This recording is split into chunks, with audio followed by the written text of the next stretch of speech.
एक देश एक चूंटणी लઈને महत्वपूर्ण समाचार। जेपीसीના અધ્યક્ષ પીપી ચૌધરીએ महत्वपूर्ण निवेदन આપ્યું। રાજ્યમાં આવતા વર્ષે યોજાશે વિધાનસભાની ચૂંટણી। 2029માં વન નેશન વન ઇલેક્શન લાગુ થઈ શકે છે। વન નેશન વન ઇલેક્શન લાગુ થયું તો 2032માં ચૂંટણી નહીં થાય। 2027 બાદ 5 વર્ષ એટલે કે 2032માં વિધાનસભા ચૂંટણી નહીં યોજાય। 2032ની જગ્યાએ 2034માં ચૂંટણી યોજાઈ શકે છે। 2034માં એક સાથે તમામ ચૂંટણી યોજવામાં આવશે। 2 વર્ષ માટે સરકારની અવધિ વધારી શકાય છે। વિધાનસભા ચૂંટણીના નિર્ણય મામલે પ્રસ્તાવ મોકલવામાં આવશે। ચૂંટણી ક્યારે યોજવી તેના પર કેન્દ્ર સરકાર નિર્ણય કરશે। 2027માં ગોવા સહિત દેશના 7 રાજ્યોમાં વિધાનસભાની ચૂંટણી છે। ગુજરાતની જેમ અન્ય રાજ્યોમાં પણ બીજી ચૂંટણીનો સમય બદલાઈ શકે છે। આ એક મોટી ખબર। હવે આવનારા સમયમાં 2027માં ક્યાં ક્યાં ચૂંટણી છે? ઉત્તર પ્રદેશ, પંજાબ, ઉત્તરાખંડ, ત્યાર પછી આવો ગુજરાત, આવો હિમાચલ, અહીંયા ચૂંટણી છે 2027માં। અને 27 તો થઈ જશે, પણ 27થી 32માં કાર્યકાળ પૂર્ણ થાય, પણ 32માં ચૂંટણી નહીં થાય, થશે 34ની અંદર સીધી લોકસભા સાથે। 29 અને 34, 29 લોકસભા, 27 વિધાનસભા।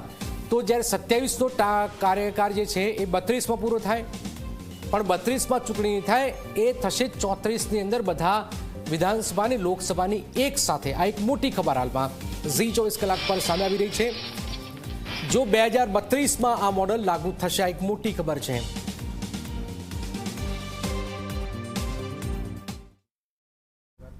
देखिए 2027 का इलेक्शन जो है वो अगर कानून आता तो 2000 वापस कितने 32 में होगा आपका?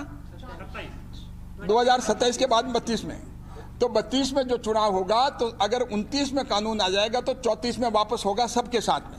पूरे नहीं बढ़ेंगे, नहीं अभी बढ़ने का नहीं। अभी जो बिल में प्रावधान है वो ये प्रावधान है कि उनके चुनाव जो हैं सारे मर्ज जो हैं, जो अलग अलग चुनाव 29 से शुरू होना शुरू करेंगे और 34 में सब मर्ज हो जाएंगे। लेकिन अब सवाल ये है कि जिसका 1 साल ही रहा है चुनाव का, पहले 34 के पहले 1 साल ही रहा है, वो सवाल हमारे पास में अलग अलग पॉलिटिकल पार्टीज रख रही हैं। उसके बारे में कमेटी सोच रही है कि भाई क्या किया जा सकता है। तो उस पर सबको सुन करके सब जो कमेटी पूरा निर्णय लेगी वो हम अपन रिपोर्ट देंगे। वो फिर पार्लियामेंट को है कि उसको पास करें नहीं करें, किस रूप में पास करें। पार्लियामेंट इज सुप्रीम, तो पार्लियामेंट को देखना हमारा काम है, पार्लियामेंट को रिकमेंडेशन देना।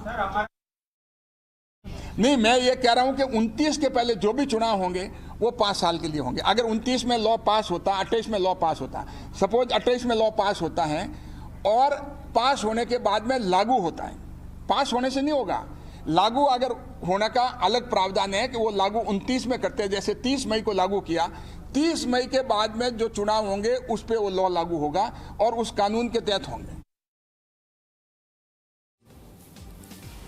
તો 2034માં આ એક દેશ એક ચૂંટણીનું મોડલ લાગુ થશે।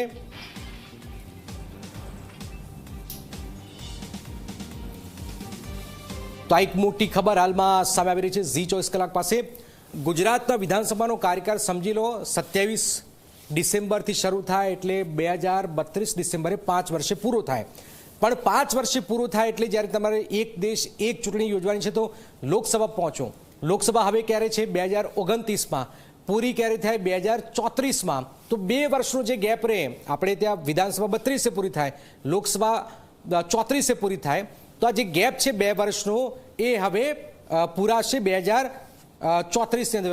વધુ માહિતી માટે આપણી સાથે જોડાઈ ગયા છે હિતલ પારેખ, ગાંધીનગર। હિતલ, 27 તો થઈ ગઈ ચૂંટણી, 27 તો માની લઈએ કે ચૂંટણી થઈ ગઈ, પણ 27 પછી 5 વર્ષ એટલે 32 અને પછી ચૂંટણી નહીં થાય, સીધી લોકસભા સાથે થશે। તો આ એક બહુ મોટી ખબર ગુજરાત લેવલે દેશ લેવલે સામે આવી રહી છે કે સરકાર હવે એક દેશ એક ચૂંટણી માટે મક્કમ થઈ ગયું છે અને રોડ મેપ તૈયાર થઈ ચૂક્યો છે। હિતલ,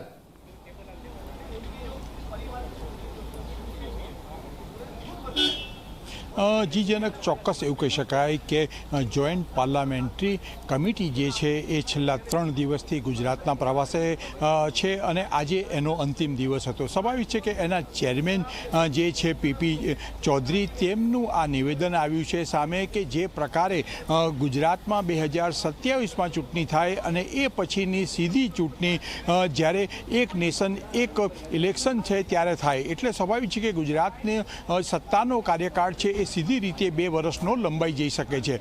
પણ જનક આ પ્રકારનું અત્યારે આ કમિટી જે છે કમિટી પોતાની જે ભલામણો છે એ સ્પીકરને સોંપશે અને સ્પીકરને સોંપ્યા પછી લોકસભા રાજ્યસભા તેને પસાર કરે. સ્વાભાવિક છે કે બંધારણીય સુધારો છે એટલે તમામ રાજ્યોની વિધાનસભા એટલે 50%થી ઓછામાં ઓછી વિધાનસભાએ પસાર કરવો પડે અને ત્યાર પછી દેશમાં અમલમાં આવે.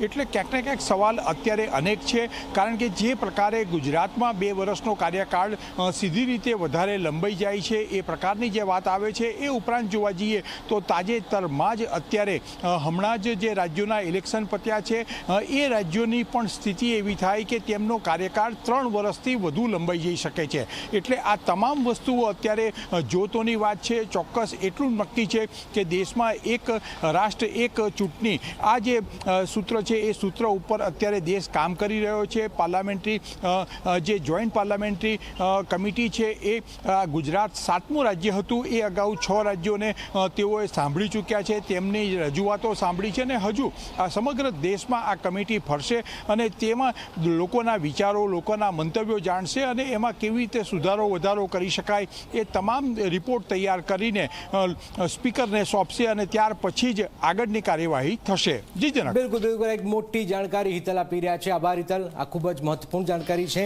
આપણે જણાવી દઈએ કે આખે મામલો છે શું, તો એક દેશ એક ચૂંટણી થાય એના ઉપર કમિટી બનાવી છે. રામનાથ કોવિંદ પૂર્વ રાષ્ટ્રપતિ એના અધ્યક્ષ છે અને એ અનુસંધાને અલગ અલગ રાજ્યોમાં જઈ રહ્યા છે. આજે ગુજરાતમાં છે છેલ્લા કેટલાક દિવસથી, અને ગુજરાતમાં 27ની ચૂંટણી 32માં પૂરી થાય તો એ જે ગેપ જે છે કે એક દેશ એક ચૂંટણી ક્યારે થાય તો લોકસભા 29માં થાય, એનો કાર્યકાળ 34માં પૂરો થાય.